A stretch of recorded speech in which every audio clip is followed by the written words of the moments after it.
YouTube is the top online video streaming platform in the world.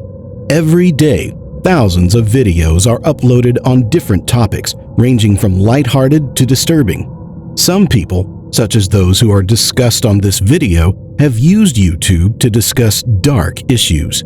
These people took it a step further and acted on those dark issues and committed alleged crimes. These individuals transformed from YouTubers to cold-blooded killers. From psychotic anime critics to mass-murdering narcissists, here are some YouTubers who became killers. Randy Robert Stair, sometimes known as Andrew Blaze, was a lonely young man who lived at home in Dallas, Pennsylvania with his parents.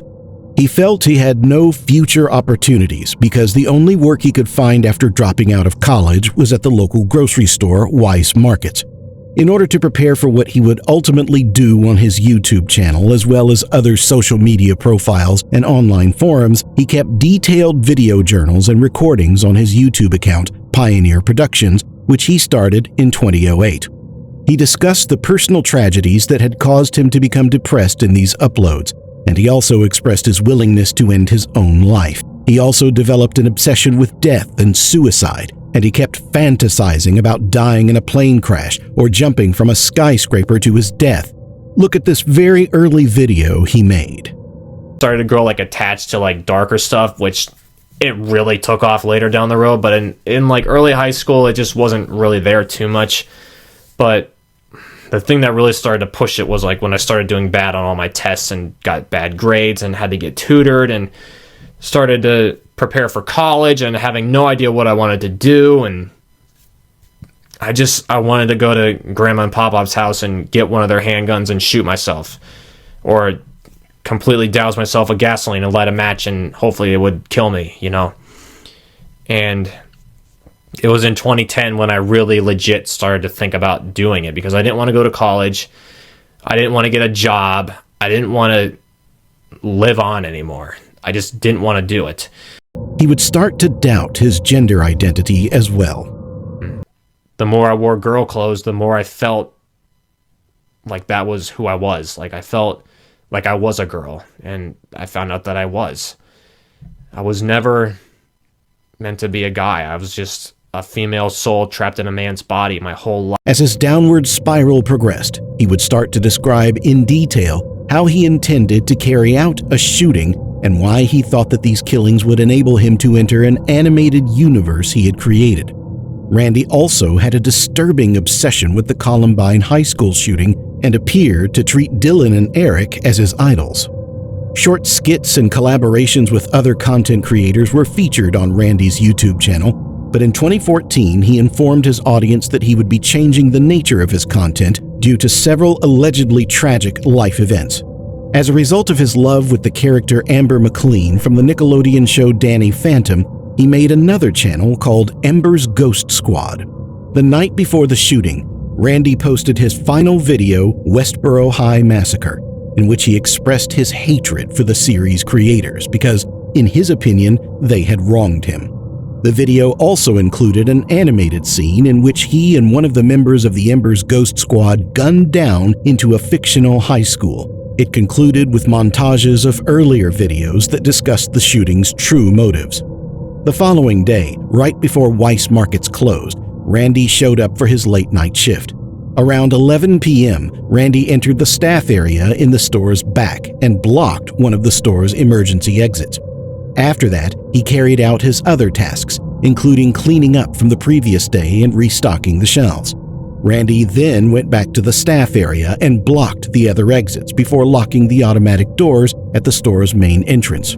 Then, after hiding 2 shotguns in a duffel bag, he pulled them out, strolled around the business, and murdered 3 co-workers. One co-worker who was able to escape phoned the police, but Randy had already killed himself by the time they showed up.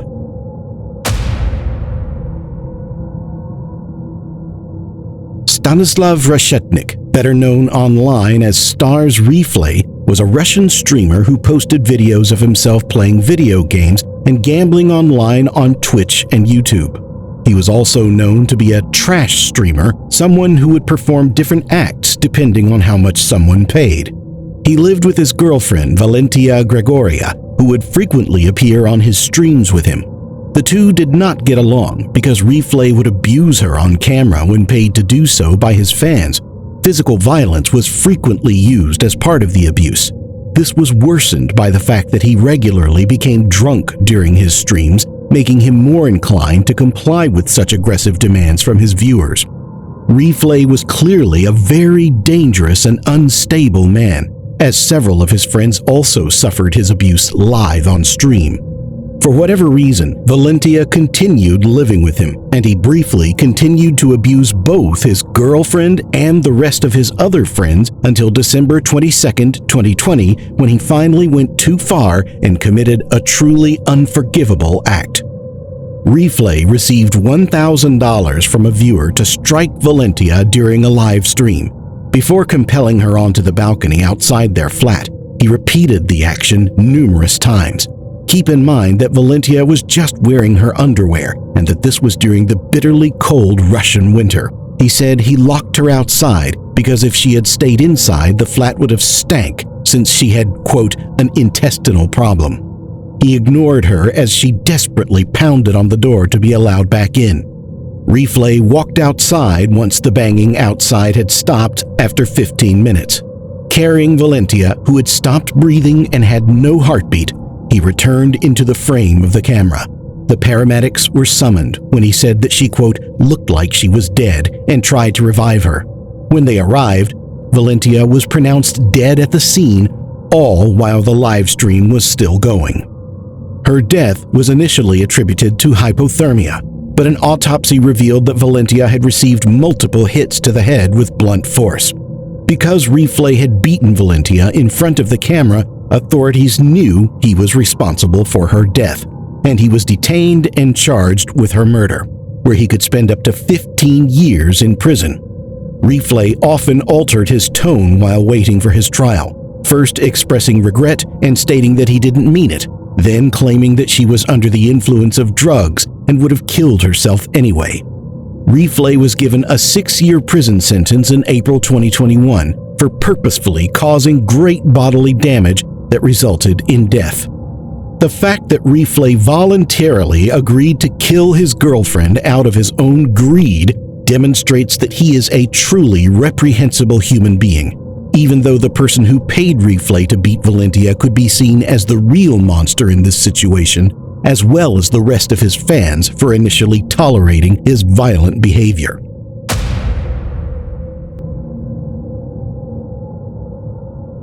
Trey Eric Sessler, also known as Mr. Anime, was an anime and film enthusiast who uploaded videos of anime, film, and video game reviews. Well, there's good shows, then there's bad shows, and then there's green.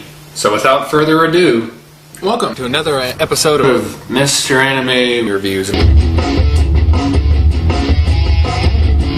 Sessler had a huge web presence.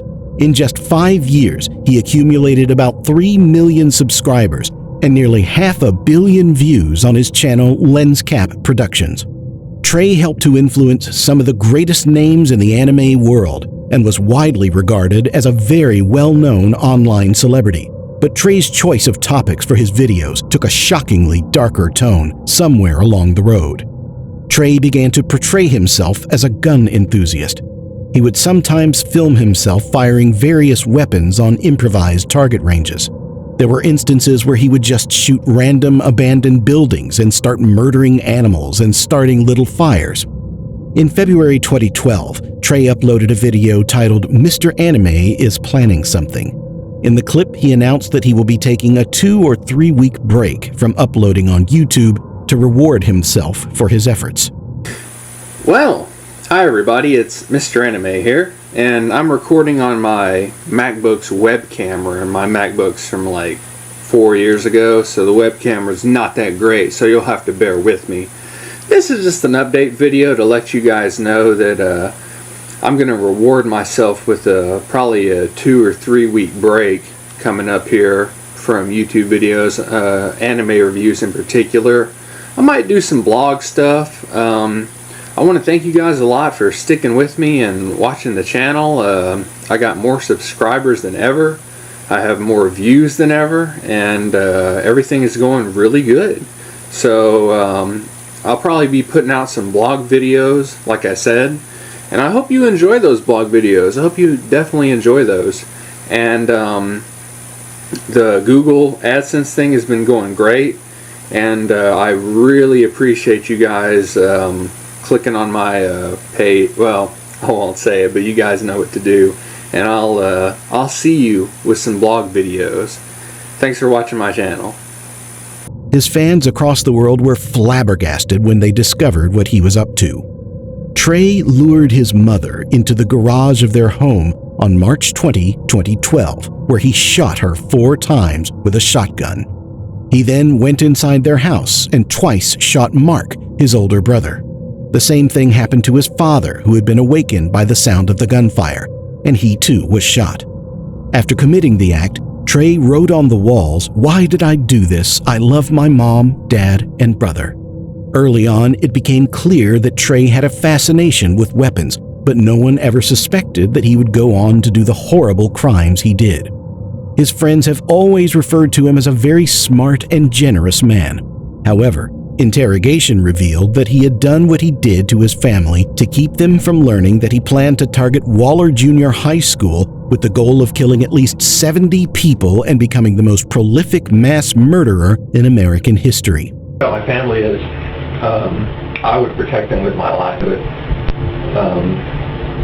At the same time, if anyone was going to hurt him, it was going to be me. And I fire about 4 times. And I don't know where she gets hit, but I know it's somewhere in the torso area, and she falls like a ton of bricks. After I did that, it was like, well,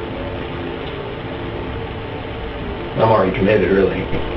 Can't really go to my brother and my dad and be like, yeah, I just killed our mom. And my brother's lying there in this big pile of blood. It's terrible. It's just a bad sight.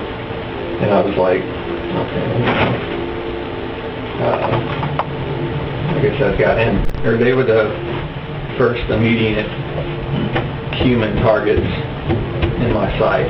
And if I was going to go out and do anything, they would have to go. And I'm like, there's my opportunity. Go ahead, go get it. Right after I had killed the family, it was on my mind to do that. Sessler had other things on his mind. A Columbine-style shooting at Waller High School. After killing his family, Trey changed his mind, traveled to a friend's house, and was eventually captured after a 48-hour manhunt. Trey pleaded guilty to the murder charges on August 2, 2012, and received a life sentence. His channel was also shut down in late 2020. Elliot Rodger was a YouTuber who was known for creating vlogs in his car. He had a decent number of subscribers. He would frequently talk about his despair at not being able to attract females and how cruel life was. Elliot typically expressed narcissistic characteristics in his videos by asking why females don't notice him despite having decent looks, a positive personality, a nice car, and a strong sense of style. I've been attending college in Santa Barbara for about 2.5 years now. And in those 2.5 years, I've experienced nothing but loneliness and misery. And my problem is girls. There are so many beautiful girls here, but none of them give me a chance, and I don't know why. I don't know why you girls are so repulsed by me. It doesn't make sense. I do everything I can to appear attractive to you. I dress nice. I'm sophisticated. I'm magnificent. I have a nice car, a BMW. Well, it's nicer than 90% of the people at my college. You know, I'm polite. I'm the ultimate gentleman. And yet, you girls, you never give me a chance. I don't know why. I put a lot of effort into dressing nice. These sunglasses here were $300. Giorgio Armani. So I'll put them on. See? On May 23, 2014, Elliot Rodger uploaded a video to YouTube in which he expressed his annoyance with both sexually active men and women for leading more fulfilling lives than his. Hi, Elliot Rodger here. Well, this is my last video. It all has to come to this. Tomorrow is the day of retribution. The day in which I will have my revenge against humanity, against all of you. For the last 8 years of my life, ever since I've hit puberty, I've been forced to endure an existence of loneliness, rejection, and unfulfilled desires, all because girls have never been attracted to me. Girls gave their affection and sex and love to other men, but never to me. I'm 22 years old, and I'm still a virgin. I've never even kissed a girl. I've been through college for 2.5 years. More than that, actually. And I'm still a virgin. It's not fair. You girls have never been attracted to me. I don't know why you girls aren't attracted to me, but I will punish you all for it. It's an injustice, a crime, because I don't know what you don't see in me. I'm the perfect guy. And yet you throw yourselves at all these obnoxious men, instead of me, the supreme gentleman. I will punish all of you for it. Following the release of the video, Rodger sent a long autobiographical email to a dozen acquaintances and relatives. The My Twisted World document was posted online for everyone to see. In the document, he outlined his background, family conflicts, displeasure at not being able to find a girlfriend, dislike of women, hatred for minorities, and his plan for what he called retribution. That very same day, Rodgers murdered 3 of the men in his own apartment before going to a sorority house and shooting 3 of the women there, only killing 2. He would then go to a nearby deli and kill another man before taking police on a chase in which he starts shooting and running over people before he ended it all by taking his own life.